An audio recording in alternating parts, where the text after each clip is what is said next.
大家好，我係波波姐姐。呢一集呢，就教大家扭呢隻巴斯啦。首先呢，我哋要準備青色啦、紫色啦、白色260啦，同埋呢一條透明160啦，仲有少少嘅肉色360嘅。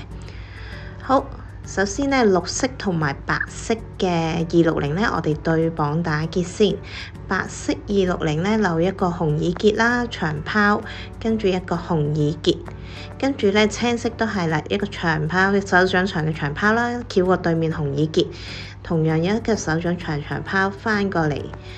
好啦，跟住呢，就到白色咯。白色呢，我哋扭佢腳，咁就喺兩個青色中間嘅，係啦，一個短拋，兩個短拋，翹過對面紅耳結啦。跟住呢，青色呢，我哋睇下先，白色唔要啦，cut 咗佢，咁就收尾啦。青色都唔要啦，都係收尾打結，cut 咗佢，係啦。然後呢，而家就有四條波波喺中間咁樣嘅，跟住呢，就翹個360嘅膚色做佢個樣啊，係啦。咁樣呢，都係啦，翹過對面紅耳結，跟住呢，我哋就可以收咗佢噶啦。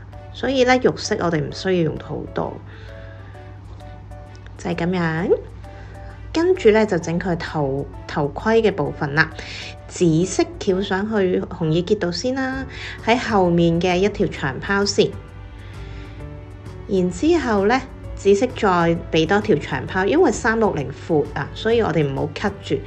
紫色呢，俾多條長拋，係啦，搭住嘅，咁就翹去紅耳結嗰度。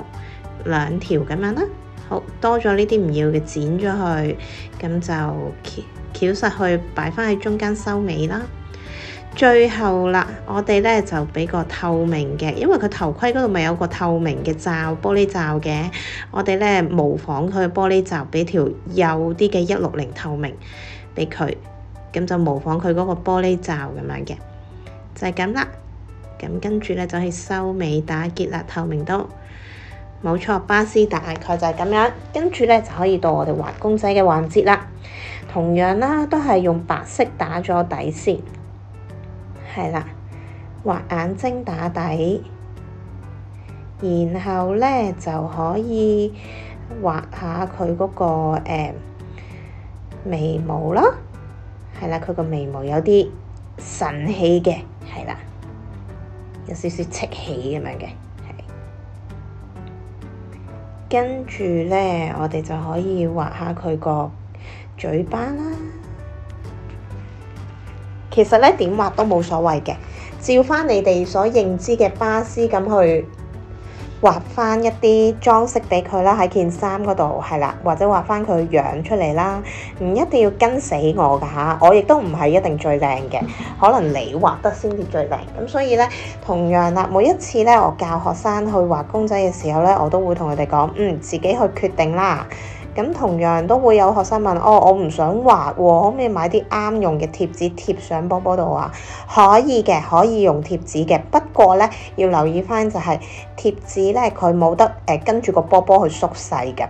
但係如果我哋用畫嘅方法呢，畫嘅話呢，咁你畫過嗰啲東西就會跟住個波波一齊縮細啦，咁成件事就會冇咁奇怪咯，就係咁啦。多謝你睇我條片啦，記得 like、comment、share 同埋 subscribe 我 channel 啦，拜拜。